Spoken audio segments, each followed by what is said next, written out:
여러분, 혹시 결혼 페널티라고 들어보셨어요? 결혼을 했는데 오히려 재정적으로 손해를 보는 정말 이상한 제도인데요. 오늘 이 자료 분석에서는 왜 이렇게 많은 신혼부부들이 혼인신고를 미루고 있는지 그 기막힌 현실을 한번 깊이 파헤쳐 보겠습니다. 자, 그래서 오늘의 핵심 질문입니다. 결혼하면 정말 내 집 마련이 더 어려워질까요? 상식적으로는 당연히 아니어야 하는데 지금 현실은 그렇지가 않다는 거죠. 바로 이 어처구니 없는 질문 때문에 지금 수많은 커플들이 혼인신고를 망설이고 있는 겁니다. 그런데 말이죠. 최근에 이 오래된 결혼 페널티 문제를 풀 수 있는 실마리가 좀 보이기 시작했어요. 드디어 정부기관에서 이 판을 좀 바꿔보자 하고 공식적으로 나선 건데요. 그래서 오늘 이 이야기가 더더욱 중요한 겁니다. 네, 바로 이겁니다. 최근에 국민권익위원회에서 국토교통부에다가 이거 신혼부부 주택대출제도 완전히 뜯어 고쳐야 합니다 하고 공식적으로 권고를 한 거죠. 이 권고안 하나 때문에 지금 결혼 페널티 문제가 다시 한번 뜨거운 감자로 떠오른 겁니다. 자, 그럼 이 제도가 대체 현실에서 얼마나 심각한 영향을 미치고 있는지 한번 숫자로 직접 확인해 보시죠.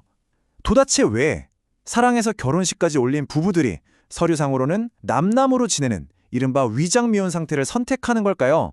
이 숫자 좀 보세요. 정말 놀랍지 않나요? 2024년 기준으로 결혼한 부부 5쌍 중에 1쌍, 그러니까 무려 19%가 1년이 넘도록 혼인신고를 안 하고 있다는 거예요. 분명 부부인데 법적으로는 남남인 거죠. 이 그래프를 보시면 이 현상이 얼마나 심각해졌는지 한눈에 딱 들어옵니다.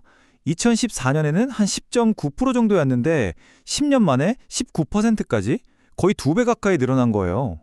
이건 그냥 몇몇 사람들의 얘기가 아니라 우리 사회에 아주 중요한 변화가 되고 있다는 명백한 증거입니다.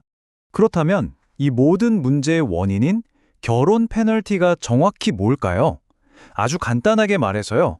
법적으로 부부가 되는 순간 혼자일 때보다 대출 한도는 깎이고 청약 기회는 줄어들고 세금 부담은 오히려 늘어나는 말 그대로 역차별을 당하는 상황을 뜻합니다. 자, 이게 가장 대표적인 예시입니다. 신혼부부들이 내 집 마련할 때 많이들 알아보는 저금리 대출, 바로 디딤돌 대출인데요. 혼자일 때는 연소득 6천만 원까지 가능한데 부부가 되면 두 사람 소득을 합쳐서 8,500만 원이 한도예요. 아니, 상식적으로 1인 기준의 2배인 1억 2천만 원은 되어야 하는 거 아닌가요? 이게 바로 페널티의 냉정한 현실입니다. 그리고 문제는 이 대출에서 끝나지가 않아요. 보시는 것처럼 청약 기회도 원래 각자 한 번씩 총 2번이었는데 결혼하면 그냥 세대당 한 번으로 뚝 떨어지죠. 만약에 결혼 전에 각자 작은 집이라도 하나씩 갖고 있었다? 그럼 결혼하는 순간 다주택자가 돼서 취득세 폭탄을 맞을 수도 있습니다. 뭐 세금 공제 혜택이 줄어드는 건 말할 것도 없고요. 아니, 그럼 대체 이 이상한 제도는 언제부터 시작된 걸까요? 어떻게 이렇게까지 문제가 커졌는지 그 역사를 한번 거슬러 올라가 보겠습니다. 이 타임라인을 보시면 문제가 아주 명확하게 보입니다. 2014년에 이 제도가 처음 나왔을 때만 해도 소득 기준 6천만 원이 그렇게 비현실적인 건 아니었어요. 그런데 문제는 뭐냐? 지난 10년 동안 사람들 월급은 계속 올랐는데 이 기준은 그냥 그 자리에 딱 멈춰 있었던 거죠. 결국 보다 못한 연구기관에서 2022년에 공식적으로 이거 문제 있다 지적을 했고 드디어 최근에서야 권익위가 뜯어 고칩시다 하고 나선 겁니다. 이 업계 관계자의 말이 상황의 핵심을 정확히 꿰뚫고 있죠. 현행 제도는 젊은 부부들에게 결혼을 미루는 것이 경제적으로 합리적인 결정이 되는 역설을 만들어내고 있습니다.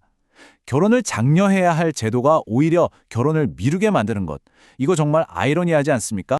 자, 그럼 이 단단히 꼬인 매듭을 풀기 위해서 지금 어떤 해결책들이 논의되고 있는지 한번 살펴보죠. 국민권익위원회가 내놓은 개혁안의 핵심 내용들입니다. 권익위의 권고안 아주 구체적이고 현실적입니다. 첫째, 부부 합산 소득 기준, 이거 개인의 딱 2배로 올리자는 겁니다. 아주 상식적이죠? 둘째, 자산 기준도 1인 가구의 1.5배로 높이거나 아니면 아예 지역별 집값에 맞춰서 유연하게 조정하자는 거고요. 셋째, 아이를 낳아서 돈 들어갈 것이 많아진 가구에는 대출 연장할 때 붙는 가상금리를 면제해주자는 겁니다. 그리고 마지막으로 기존에 대출받은 사람들도 연장할 때는 옛날 그 빡빡한 기준 말고 새로 바뀐 완화된 기준으로 적용해줘서 부담을 덜어주자는 거죠. 자, 오늘 우리는 결혼이 축복이 아니라 오히려 벌칙이 들어버린 대한민국의 기막힌 현실, 그리고 그 해결책에 대해 깊이 들여다봤습니다. 마지막으로 이런 질문을 한번 던져보고 싶네요.